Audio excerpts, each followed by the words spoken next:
حضرت ابو بکر صدیق. میں نے کہا یہ محبت کی جنگ ہوتی ہے نا. حضرت علی کے ایک بھائی تھے جناب عقیل. جناب عقیل وہ جب انہوں نے کلمہ پڑھا تو نبی پاک کے بڑا قریب رہنے لگے، اور میرے نبی کریم صلی اللہ علیہ وسلم بھی ان سے بڑا پیار کرتے. حضور فرماتے ہیں تیرا کلمہ پڑھنے کی مجھے ڈبل خوشی ہوئی ہے. یا رسول اللہ کس طرح؟ فرمایا ایک میرا تو صحابی بنا ہے، دوسرا تو میرا بھائی تھا مسلمان ہو گیا ہے. حضور بڑا پیار کرتے. اب یہ محبت جو ہوتی ہے نا، اس میں دوڑ بھی لگتی ہے اور یہ بری نہیں ہوتی، یہ دوڑ بڑی اچھی ہوتی ہے. حضرت عقیل اب قریب رہنے لگے. میں نے عرض کیا کہ نبی پاک اپنے ذاتی کام حضرت صدیق اکبر کو بتاتے تھے. گھوڑے کی تیاری کر، فلاں کام کرنا ہے، سیدہ فاطمہ کی شادی کرنی، ہر معاملے میں سیدنا صدیق اکبر پیش تھے. اب جب عقیل بن ابی طالب آئے تو حضور کا پیار تھا ان سے بھی. اب محبت کی جنگ چھڑ گئی. اب جناب عقیل کہتے ہیں میں کہنے لگا یار یہ کہیں پیچھے ہوتا ہی نہیں، ہر معاملے میں اسے پیچھے بٹھاؤ بھی تو آگے آ جاتا ہے. اس نے کیا کمال کر دیا ہے. کہتے ہیں آہستہ نا میں جوان تھا، ابھی نوجوانی کا عالم تھا، تو وہ خاص پہلو میں سمجھنے سے ابھی قاصر تھا. توجہ ہے آپ کی؟ کہتے ہیں ایک دن نا بڑی باتوں میں حضور فرماتے ابو بکر میرا گھوڑا تیار کرو، تو کہتے ہیں میں دوڑ کہتا تو چھوڑ میں کرتا ہوں. کہتے ہیں وہ چپ کر جاتے. جتنی جگہ وہ مجھ سے بن سکا میں نے روکا. حضرت صدیق اکبر بولے، کہتے ہیں ایک دن نا مسجد کی پہلی صف میں بیٹھا تھا. میں نے پچھلے جمعے بھی کہا تھا اگے ہو بوے جڑا پہلوں آئے، یہ حکم ہے نا حدیث میں، پہلے آئے اور آگے بیٹھ جائے. گدنے پھلانگنے سے منع کیا. کہتے ہیں ابو بکر صدیق، توجہ ہے آپ کی، ان کی عادت تھی کہ جمعے والے دن مسجد کی صفائی کرتے اور صفائی کر کے سب سے آگے بیٹھ جاتے. بات ذرا میں نے قریب ہو کے سن لی، پاس بیٹھ جاتے. عقیل بن ابی طالب کہتے ہیں میں بھی آیا سیدنا صدیق اکبر، اور مجھے کئی دنوں سے جلال تھا کہ یہ پیچھے ہوتا ہی نہیں. کہتے ہیں میں آیا تو حضرت ابو بکر آگے بیٹھے تھے، تو میں نہ جان بوجھ کے، بچہ تھا اور محبت تھی سرکار سے، ابو بکر سے بغض نہیں کوئی، خدا را اس بات کو ضرور ذہن میں رکھیں. فرماتے میں نے کہا ابو بکر اٹھ. مزے کی بات یہ ہے کہ جس مسجد میں صدیق اکبر بیٹھے ہیں اس کی جگہ بھی انہوں نے خرید کے دی ہے. مسجد نبوی کی زمین کی سب سے پہلی رقم حضرت ابو بکر صدیق نے ادا فرمائی. اٹھ. کہتے اٹھے، پیچھے چل. توجہ ہے آپ کی؟ آنکھ کے تو ویکھے کو کسی نے، پاویں ماڑا ہوئے تو پاویں تو چھوٹا بندہ آکھے تو پھر تو دی خیر ہی نہیں، عمر میں چھوٹا ہو یا مال میں. اٹھ چل پیچھے. اللہ اکبر. حضرت علی دیکھ رہے تھے. کہتے ہیں سیدنا صدیق اکبر اٹھے، پچھلی صف میں، پھر اس سے پچھلی صف میں، پھر اس سے پچھلی صف میں، 7ویں صف میں پہنچ گئے اور وہاں ہاتھ باندھ دیے. کہنے لگے شہزادے اجازت دے تو یہاں بیٹھ جاؤں، تو رسول اللہ کا خاندان ہے، اجازت دے تو یہاں بیٹھ جاؤں. حضرت عقیل کہتے ہیں بیٹھ جاؤ. حضرت ابو بکر صدیق چپ کر کے پیچھے مل جائے وہی کافی ہے. 7ویں صف میں شہزادے یہاں بیٹھ جاؤں. میں بیٹھ جا. ہاں بیٹھ گئے. نماز جمعہ پڑھا، سب چلے گئے. حضرت علی حضور کی بارگاہ، یا رسول اللہ عقیل کو تو کچھ سمجھائے. حضور نے فرمایا کیا ہوا؟ کہ حضور اکثر ابو بکر صدیق سے یاڑ جاتا ہے، آج بھی پہلی صف سے اٹھا کے 7ویں صف میں. شکایت تو حضرت عقیل کی لگ رہی ہے نا. اور حضور فرماتے علی تو عقیل کی چھوڑ، بتا ابو بکر نے کیا جواب دیا ہے. تو ابو بکر کی بتا، تو اس کی چھوڑ، تو اس کی، تو میرے دوست کی، میرے یار کی، میرے خلیل کی بتا.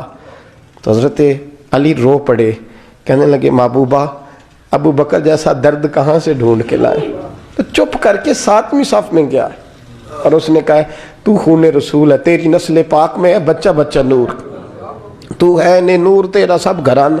چپ کر کے بیٹھ گیا. حضور نے فرمایا بلاؤ ابو بکر کو، عقیل کو بھی بلاؤ.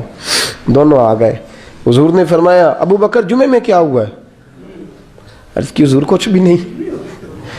حضور نے فرمایا تجھے کسی نے صف سے اٹھایا؟ کہا نہیں یا رسول اللہ نہیں. آپ کو کس نے بتایا؟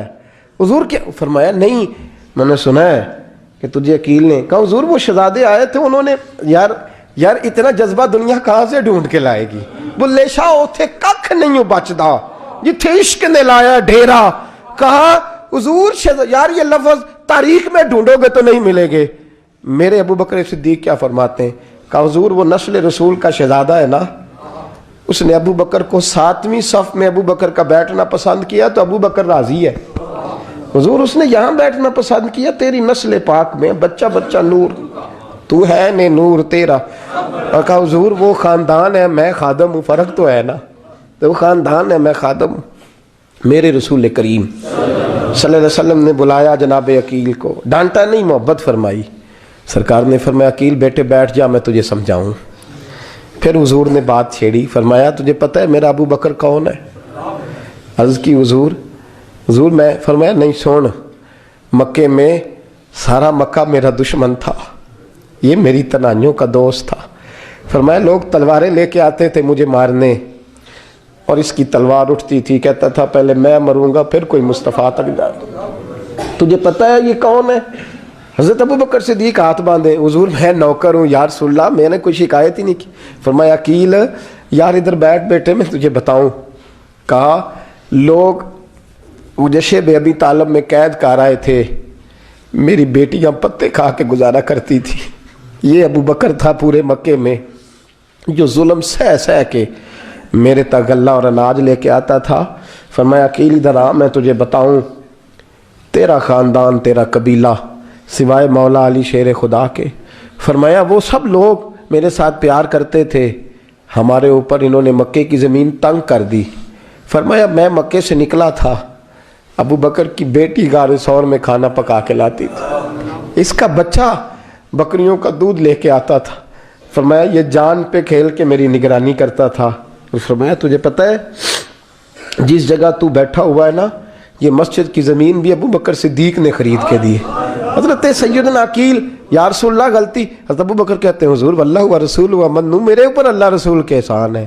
آخری لفظ میرے حبیب نے کہے، حضور نے فرمایا عقیل میرے پاس جس کے بھی پیسے آتے ہیں میں بگانے سمجھ کے خرچ کرتا ہوں، میں کہتا ہوں فلانے کے ہیں، وہ پوچھے گا کہاں لگے، لیکن ابو بکر کے پیسے آتے ہیں تو میں اپنے سمجھ کے خرچ کرتا ہوں۔ اور میرے رسول کریم صلی اللہ علیہ وسلم نے فرمایا میرے ساتھ جس نے نیکی کی میں نے بدلہ چکا دیا ہے، ابو بکر کا میں نے بدلہ دیا ہی نہیں۔ قیامت کے دن جب سب جنت میں جانے لگیں گے تو میں اس کا بازو تھام کے اللہ کی بارگاہ میں لے جاؤں اور میں کہوں گا یا اللہ میرے مولا، کلمہ پڑھنے سے لے کر غار تک، غار سے بدر تک، بدر سے احد، حنین، خندق، تبوک اور مزار تک، یا اللہ اس کی بڑی نیکیاں ہیں، اسے تو ہی بدلا عطا فرما۔ میرے دوستو یہ رنگ حضرت سیدنا صدیق اکبر، بس وہ اقبال نے کہا کہ صدیق کے لیے ہے خدا کا رسول اور اس سے آگے پیچھے کچھ نہیں۔ یہ جو ماننے کا انداز ہے نا، یہ دیکھیے نا، حضرت ابو بکر صدیق، بڑی دفعہ آپ نے بات سنی ہے لیکن اس بات کی لذت بڑی شاندار ہے۔ حضرت عمر نے طبیب بلایا ہے ابو بکر کو دکھانے کے لیے ملک شام، پہلے مانتے نہیں تھے، مولا علی کی سفارش ڈالی، پھر دونوں لے کے آئے، سیدنا علی المرتضیٰ بیٹھے ہیں، حضرت عمر بیٹھے ہیں، کہتے ہیں طبیب کو چیک کرو، ملک شام کا بڑا ڈاکٹر ہے۔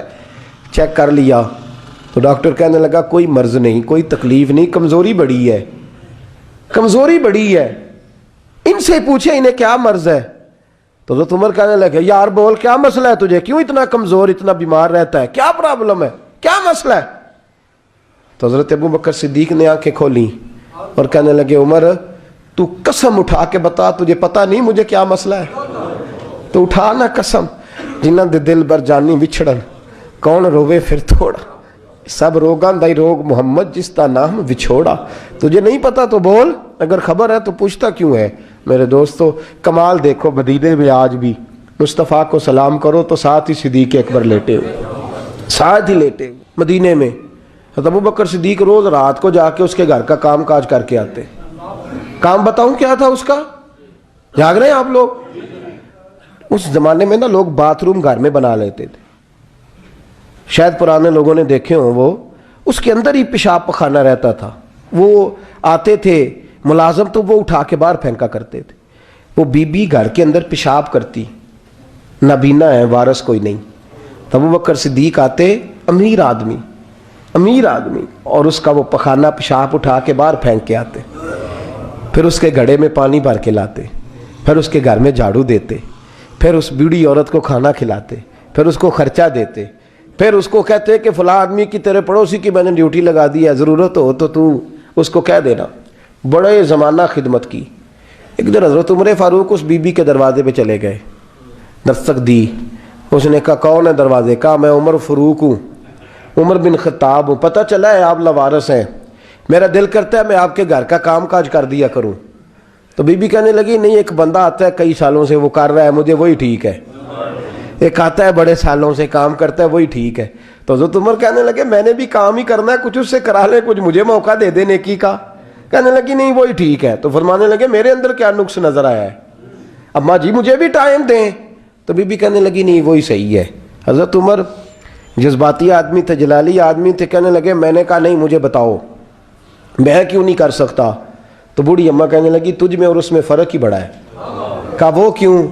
کہنے لگے اتنے سال ہو گئے اسے آتے ہوئے، اتنے سال، تو پہلے دن آیا ہے اور آتے کہہ رہا ہے میں عمر بن خطاب ہوں، اپنا نام بتا رہا ہے، سالوں ہو گئے میں روز پوچھتی ہوں تیرا نام کیا ہے، وہ بتاتا ہی نہیں۔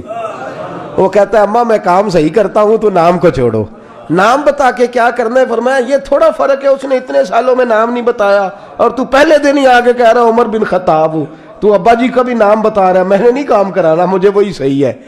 نام نہیں بتاتا، نوکری پوری کر جاتا ہے۔ حضرت سیدنا عمر فاروق فرماتے ہیں میں تہجد کے وقت جھاڑیوں میں چھپ کے بیٹھ گیا، کہتے ہیں مسجد نبی سے وہ شخص نکلا، چہرے پہ نقاب، پیروں سے ننگا، اور میں نے اس شخص کو خرامہ خرامہ اس بوڑھی عورت کے گھر کے قریب جاتے دیکھا، تو پیچھے سے جا کے میں نے کہا او مسافر چہرہ تو دکھا۔ تو کہتے ہیں چہرہ اٹھایا تو ابو بکر صدیق تھے، صدیق اکبر تھے۔ حضرت عمر فاروق فرماتے ہیں میں نے کہا تو جوتی کو اتار کے آتا ہے؟ تو کہنے لگے جوتی سے جب چلتا ہوں تو پیروں میں آواز پیدا ہوتی ہے جوتے کی وجہ سے، پڑوسیوں کو تکلیف دینے کا مقصد تو کوئی نہیں نا۔ اور فرمایا جب جوتوں سے آواز پیدا ہوگی تو گلی محلے والے پوچھیں گے ابو بکر کدھر جا رہا ہے، تو میں نیکی کسی کو بتانا نہیں چاہتا۔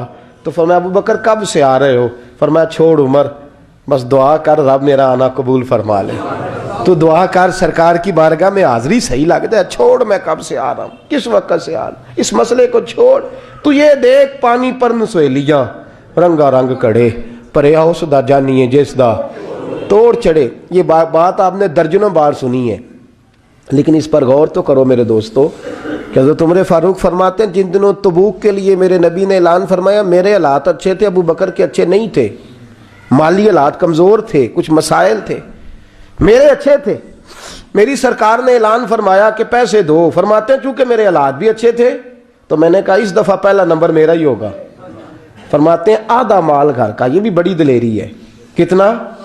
بولیے اتنے تے ابے نو نہیں دس دے ساڑھے کو پیسے کنے نے، کہتے ابا جی مانگنا لین، والد صاحب کو نہیں بتاتے، ہماری جیب بکھری ہوتی ہے، ایسے ہی نانا کو مانگی نہ لے۔ آدھا مال حضرت عمر فاروق فرماتے ہیں آدھا مال میں نے بانٹ کے حضور کی بارگاہ میں، اور ساتھ میرا ارادہ ہے کہ ابو بکر آج میں نہیں تجھے آگے گزرنے دیتا۔ فرماتے ہیں مال پیش کیا، تھوڑی دیر گزری تو ابو بکر بھی آ گئے، اور منظر کیا ہے؟ کہتے ہیں انہوں نے قمیض پہنی ہوئی ہے بوریے کی، سر پہ ٹوپی کوئی نہیں، پیروں میں جوتا کوئی نہیں، سر میں ٹوپی کوئی نہیں، پیروں میں جوتا کوئی نہیں۔ کہتے ہیں ابو بکر صدیق آئے، سب کا مال آیا، مصطفیٰ کی بھی اتنی توجہ نہیں تھی، پر جب ابو بکر آئے تو میں نے مصطفیٰ کریم کے انداز بھی بدلے ہوئے دیکھے، اس شخص کے آنے پر بدلے ہوئے دیکھے۔ فرماتے ہیں میرے رسول پاک کے سامنے ہر چیز ابو بکر نے قدموں میں ڈھیر کر دی، اور ڈھیر کر کے نا چیزیں رکھ کے تو فٹافٹ پچھلی سائڈ پہ، کسی کو پتہ نہ چل جائے، پچھلی سائڈ پہ حضور کے۔ تو حضور نے فرمایا ابو بکر سامنے آنا، گھر کیا چھوڑ کے آیا ہے؟ فرمایا ہر چیز، پیچھے بیٹھ گئے۔ تو محبوب نے بازو تھام کے آگے کیا، فرمایا کیا چھوڑ کے آیا گھر؟ یہ اس بات پہ بات آپ نے پہلے بھی سنی ہے، لیکن ان لفظوں پہ غور کرو۔ ابو بکر نے یہ نہیں کہا حضور کچھ بھی نہیں میں سارا کچھ لے، یہ لفظ کہا ہی نہیں۔ اللہ کرے ہمیں اس عقیدے کو سمجھیں، اس نظریے کو۔ یہ ترمذی اور مشکات دونوں میں یہ لفظ موجود ہے۔ یہ نہیں کہا حضور کچھ بھی نہیں سارا کچھ لے آیا ہوں، یہ نہیں فرمایا۔ حضور نے فرمایا ابو بکر کیا چھوڑ کے آئے ہو گھر؟ توجہ ہے آپ کی؟ لفظ دیکھیں، کہا ما ابقیت اللہ و رسولہ، یا رسول اللہ گھر میں خدا کو بھی چھوڑ آیا ہوں، محمد مصطفیٰ کو بھی چھوڑ آیا ہوں۔ یہ لفظ ہے سیاستہ کے۔ اقبال کہتے ہیں پروانے کو شمع بلبل کو پھول، بس اس بس کو سمجھنا، پروانے کو شمع بلبل کو پھول، بس صدیق کے لیے ہے خدا کا رسول اور بس۔